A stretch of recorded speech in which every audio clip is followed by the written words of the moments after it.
നമസ്കാരം.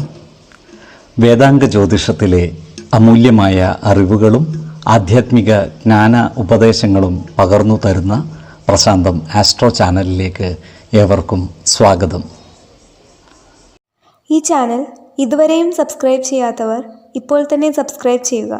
നോട്ടിഫിക്കേഷൻ ലഭിക്കുന്നതിനായി bell button അമർത്തുമല്ലോ. ഒപ്പം ചാനൽ ലൈക്ക് ചെയ്യുക, ഷെയർ ചെയ്യുക, കമൻറ്റ് ചെയ്യുക. കൊല്ലവർഷം 1199 എടവ സംക്രമം ആയില്യം നക്ഷത്രത്തിലാണ്. എടവം 1-ാം തീയതിയിലെ ഗ്രഹനില അനുസരിച്ച് മേടം രാശിയിൽ ബുധനും ശുക്രനും, എടവത്തിൽ സർവേശ്വരകാരകനായ വ്യാഴവും ആദിത്യനും, കർക്കിടകത്തിൽ ഗുളികനും, ചിങ്ങം രാശിയിൽ ചന്ദ്രനും, കന്നിയിൽ കേതുവും, കുംഭം രാശിയിൽ ശനിയും, മീനത്തിൽ കുജനും രാഹുവും സ്ഥിതി ചെയ്യുന്നു.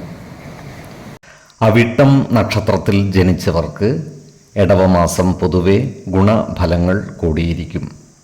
ഈ നക്ഷത്രക്കാർക്ക് അവരുടെ പ്രവർത്തന മേഖലകളിൽ നിന്നും നേട്ടങ്ങൾ ഉണ്ടാക്കുവാൻ സാധിക്കുന്നതുമാണ്.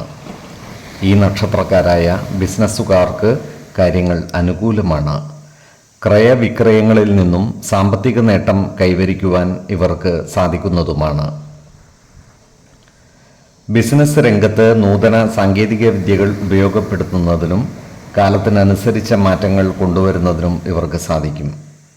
ഈ നക്ഷത്രക്കാർ അവരുടെ കാര്യം നേടിയെടുക്കുന്നതിനായി ഏത് മാർഗവും സ്വീകരിക്കുവാനുള്ള സാധ്യതകളും കാണുന്നുണ്ട്.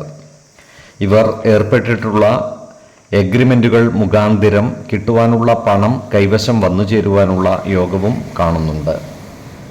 എന്നാൽ സാമ്പത്തിക കാര്യങ്ങൾ കൈകാര്യം ചെയ്യുമ്പോൾ അതീവ ശ്രദ്ധ പുലർത്തുന്നത് ഗുണകരമായിരിക്കും.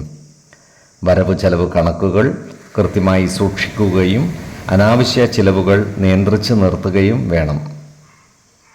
ഈ നക്ഷത്രക്കാർ അവരുടെ കുടുംബ കാര്യങ്ങളിൽ കൂടുതൽ ശ്രദ്ധ പുലർത്തുന്നതായി കാണാം. കുടുംബജനങ്ങളുടെ ഇഷ്ടാനിഷ്ടങ്ങൾക്കനുസരിച്ച് പ്രവർത്തിക്കുവാൻ ഇവർ മനസ്സു കാണിക്കുന്നതുമാണ്. കുടുംബകാര്യങ്ങളിൽ ഇടപെടുവാനും എല്ലാ കാര്യങ്ങളെയും നിയന്ത്രിക്കുവാനും ഇവർ പരിശ്രമിക്കുന്നതാണ്.